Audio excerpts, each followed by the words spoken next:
مولانا فضل الرحمان صاحب کیا کر رہے ہیں, وہ کیا چاہ رہے ہیں؟ کیونکہ 2/3 میجورٹی کی بات ہو رہی ہے, نمبرز گیم کی بات ہو رہی ہے, آئینی ترامیم کی بات ہو رہی ہے, اور یہ بھی کہا جا رہا ہے کہ مولانا فضل الرحمان کا رول بالکل سینٹرل اور کرٹیکل ہے. تو یہ تمام چیزوں کو سامنے رکھتے ہوئے آج مولانا صاحب نے جو تقریر کی اس سے کئی نئے سوال جو ہیں وہ پیدا ہو گئے. انہی سوالوں کا جواب لینے کے لیے ہمیں آج جوائن کر رہے ہیں پاکستان مسلم لیگ نون کے مرکزی رہنما جناب خرم دستگیر صاحب. جی خرم صاحب السلام علیکم. وعلیکم السلام. خرم صاحب, آپ کی جو حکومت ہے اس کو ظاہر بات ہے نمبرز کا بڑا سٹریس ہے, کیونکہ وہ 2/3 پورے کرنے ہیں, اور پہلے یہ کہا جا رہا تھا کہ جی مولانا صاحب کی طرف سے بڑی ایشورنسز آنی شروع ہو گئی. لیکن آج جو انہوں نے تقریر کی, میں چاہوں گا کہ میں تھوڑا سا کلپ آپ کو ناظرین کو سناؤں. اس تقریر کو سن کر آپ کو کیا میسج مل رہا ہے اس سے؟ کیونکہ مولانا صاحب بھی جو ہے وہ یعنی کہ میننگ فل جو ہے وہ الفاظ استعمال کرتے ہیں اور جملے استعمال کرتے ہیں. تو پہلے ذرا سنتے ہیں کہ مولانا فضل الرحمان صاحب نے آج نیشنل اسمبلی میں کیا کہا.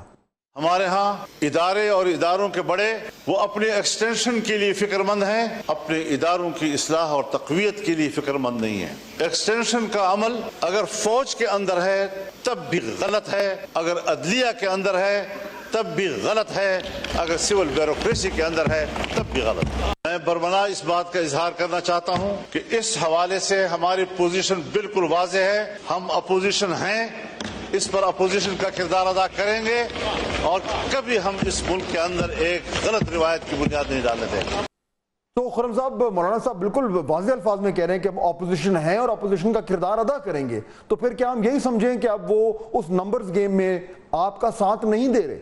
جی, مولانا سے گفتگو جاری ہے, لیکن جس بنیاد پر یہ ترامیم جو بھی مجوزہ ہیں ان کا متن سامنے آنا باقی ہے, ہو رہی ہیں, وہ پریسائسلی اسی لیے ہو رہی ہیں کہ ہمیں ان اداروں کی کارکردگی کو بہتر بنانا ہے اور اس کا یہ حصہ ہے. تو جب یہ آرگومنٹ مولانا کے سامنے رکھا بھی گیا ہے اور جو حکومتی ٹیم مولانا سے گفتگو کر رہی ہے اس پر مزید بات کریں گے, تو مجھے بہت توقع ہے کہ مولانا اور ان کی جماعت جو ہیں دونوں ایوانوں میں جو مجوزہ لیجسلیشن ہے اس کے حق میں ووٹ دیں گے. مولانا صاحب کا جو بھی رول ہے تو بھی آپ بڑی اچھی طرح واقف ہیں, پچھلی گورنمنٹ میں آپ کے اتحادی بھی تھے. تو یہ جو آج انہوں نے بات کی, یعنی دیکھیے انہوں نے پہلے بالکل کلیئر کہا کہ یہ ایکسٹینشن نہیں ہونی چاہیے اور ہم اس کے خلاف ہیں, لیکن اس کے بعد انہوں نے یہ بھی کہا کہ اصلاحات ہونی چاہیے, ریفارمز ہونے چاہیے, لیکن اپوزیشن کو, تمام لوگوں کو ساتھ لے کر ان کے صلاح مشورے سے اس طرح کی ریفارمز کرنے چاہیے. تو یہ دو متضاد باتیں ہیں, اس کی تشریح کیسے کریں گے؟ جی نہیں, دیکھیے اس میں تو شہباز شریف صاحب اور ان کی ٹیم جو ہے, جو ان کی سیاسی ٹیم ہے, وہ مولانا کے ساتھ مستقل رابطے میں ہے, اور مولانا کے ساتھ تو آپ کو معلوم ہے بڑی انٹینس جو ہے وہ گفتگو ہوئی ہے. جو ملک کے دو اعلیٰ ترین آئینی عہدیداران ہیں, صدر بھی اور وزیر اعظم, دونوں ان کے پاس گئے ہیں اسی مقصد کے لیے کہ ایک ایسی لیجسلیشن ہو رہی ہے جس کے مقاصد بہت حد تک جو مولانا کی ڈیمانڈ ہے اس پر پورا اترتے ہیں. اور دوسرا, لیجسلیشن کسی ایک شخص کے لیے تو نہیں ہونی, وہ تو for all times to come آنے والے تمام بھی جس بھی ادارے کے عہدیداران میں ہوں گے ان سب کے لیے ہوگی. تو اس لیے وہ گفتگو ان کے ساتھ جاری ہے, اور مجھے پھر کہوں گا کہ بڑی مثبت توقع ہے کہ مولانا. لیکن اگر گفتگو جب جاری ہوتی ہے خرم صاحب, تو اس میں مولانا صاحب کے پاس یہ بھی آپشن تھا کہ وہ تقریر نہ کرتے, وہ بات نہ کرتے, وہ پوزیشن نہ لیتے, وہ خاموشی اختیار کر لیتے. آج ایسے موقع پہ جب آپ کے مطابق مذاکرات جاری ہیں, اس طریقے سے floor of the national assembly پہ آ کے اس طرح کی پوزیشن لینا, اس کا کیا مطلب ہے؟ کیا یہ آپ جو ہے وہ نیگوسیشنز کے لیے اپنی پوزیشن سٹرینتھن کر رہے ہیں, آپ کو میسج دے رہے ہیں, کیا کریں؟ مقصد کیا تھا آج ان کا اس طریقے سے بات کرنے کا؟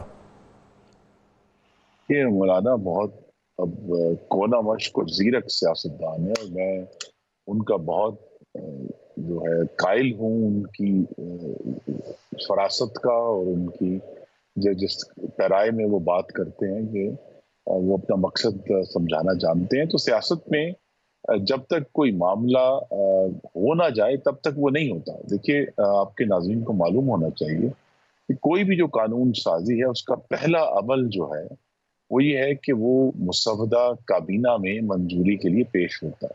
ابھی تک وہ بھی نہیں ہوا, تو لہٰذا ہمیں ابھی اندازہ نہیں ہے کہ جو گفتگو ہو رہی ہے مختلف جماعتوں سے, اس کے نتیجے میں کس قسم کی جو مسودہ ہے وہ سامنے آئے گا اور پھر کابینہ سے پاس ہوگا.